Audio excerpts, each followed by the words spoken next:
राधे राधे दोस्तों, जय श्री कृष्णा। स्वागत है आप सभी का आपके अपने YouTube चैनल प्रयागराज फैमिली में। दोस्तों मैं हूं संध्या तिवारी आपके साथ। दोस्तों मार्गशीर्ष यानी अगहन का महीना इतना पवित्र होता है कि गीता में श्री कृष्ण ने स्वयं कहा है कि महीनों में मैं अगहन हूं, और इसी महीने से सतयुग का प्रारंभ भी माना जाता है। दोस्तों जिस तरह से कार्तिक का महीना श्री हरि विष्णु को समर्पित होता है, कार्तिक के महीने में भगवान विष्णु की विशेष पूजा अर्चना किया जाता है, उसी तरह से अगहन का महीना भगवान श्री कृष्ण को अति प्रिय है। इस महीने में भगवान श्री कृष्ण की विशेष पूजा अर्चना करके उनकी कृपा पाने का विशेष मौका होता है। दोस्तों जो भक्त कान्हा जी पर अटूट श्रद्धा रखते हैं वो पूरे महीने कान्हा जी की विशेष रूप से पूजा इस महीने में करते हैं। आज की इस वीडियो में हम मार्गशीर्ष यानी अगहन मास के महत्व के बारे में जानेंगे। इस महीने में कान्हा जी की विशेष रूप से पूजा अर्चना की जाती है। ऐसा करने से सभी प्रकार के दुखों, कष्टों और परेशानियों से मुक्ति मिलती है। अगहन के महीने में गुरुवार और रविवार का पूजन भी उत्तम होता है। अगहन के महीने में रविवार का व्रत भी किया जाता है तथा सूर्य भगवान की विशेष पूजा किया जाता है सूर्य को प्रबल करने के लिए। दोस्तों अगर आप लक्ष्मी की कमी से परेशान हैं, अपने घर में स्थायी लक्ष्मी का वास चाहते हैं, तो अगहन का महीना लक्ष्मी प्राप्ति के लिए बहुत ही उत्तम माना गया है। तो आपको करना क्या है, अगहन के पूरे महीने में आपको सुबह जल्दी उठना है, यानी ब्रह्म मुहूर्त में उठना है। इसके बाद स्नान आदि करने के बाद आपको अपने दहलीज को पवित्र करना है। घर का जो मेन डोर होता है, मेन गेट होता है, उसकी जो चौखट है उसको गंगा जल छिड़क के पवित्र करना है, या नॉर्मल पानी से भी आप धुल सकते हैं। फिर आपको प्रतिदिन दहलीज का पूजन करना है। दहलीज का पूजन करने के बाद आपको माता लक्ष्मी और भगवान विष्णु के फोटो हो या फिर मूर्ति हो, अपने घर के मंदिर में ही उनके सामने लाल फूल और पीले पुष्प अर्पित करने हैं। फिर इसके बाद आपको श्री सूक्तम का पाठ करना है। ऐसा करने से माता लक्ष्मी बहुत प्रसन्न होती है और अपने भक्तों पर विशेष कृपा बरसाती हैं। दोस्तों अगहन के महीने में आप स्नान करने के बाद प्रतिदिन 5 मुट्ठी चावल या फिर कोई भी अनाज अवश्य ही निकाल कर रखें।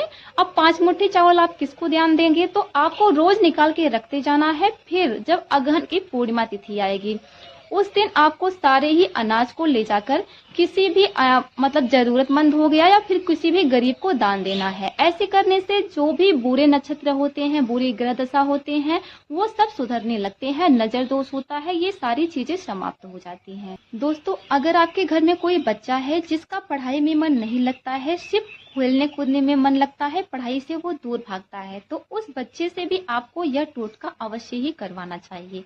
आपको पूरे अगहन के महीने में उस बच्चे को स्नान करने के बाद 5 मुट्ठी अनाज निकलवा के रखते जाना है, और जब अगहन की पूर्णिमा आएगी तो उस दिन आपको सारा अनाज किसी गरीब या फिर जरूरतमंद को दान करना है।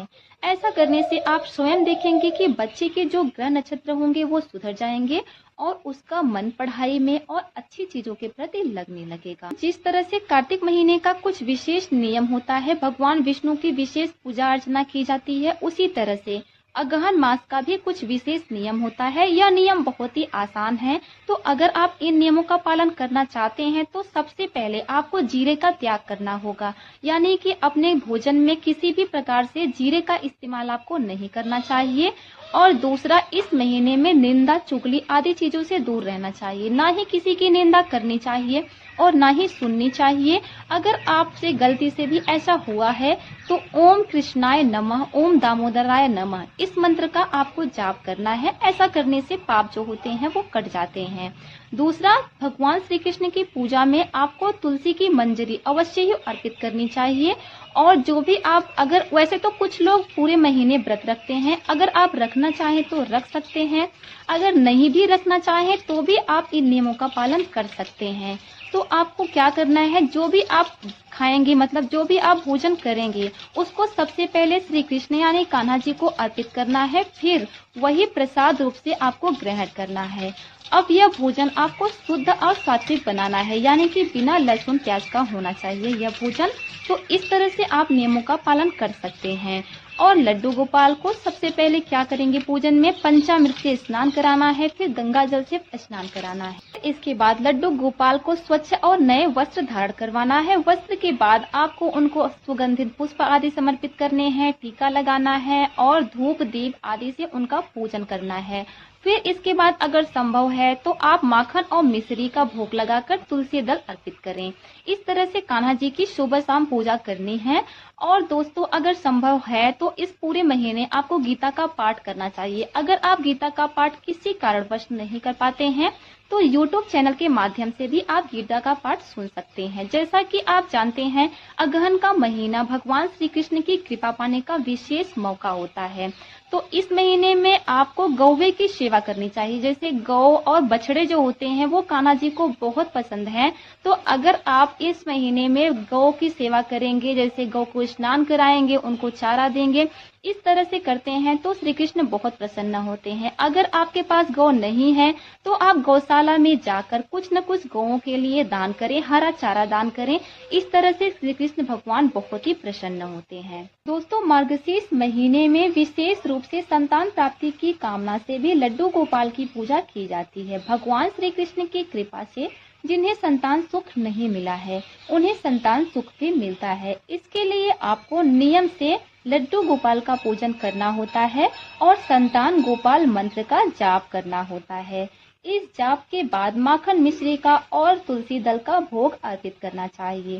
संतान गोपाल मंत्र है देवकी सुत गोविंदम वासुदेव जगतपते देहि में तन्मय कृष्णाम त्वाम हम शरणाम गताः।